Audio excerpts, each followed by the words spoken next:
How to add motion graphics in DaVinci Resolve. First of all, open your DaVinci Resolve project where you want to add motion graphics and make sure you are in the edit workspace at the bottom of the screen.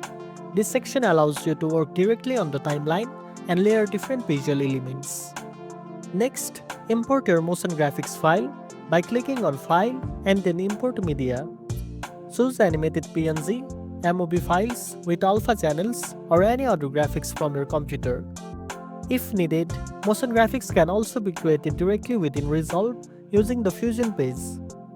Once imported, drag the motion graphic clip to a video track above your main footage in the timeline. This ensures that the graphics display over the video content.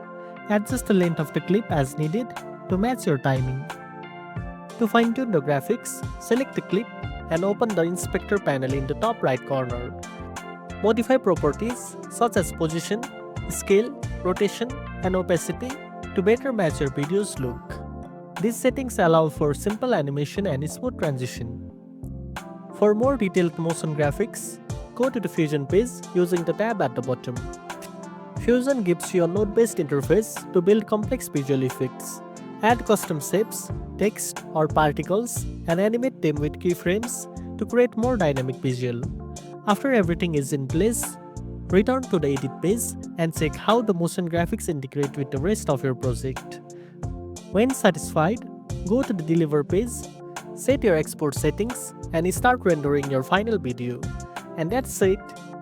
Now you know how to add motion graphics in DaVinci Resolve.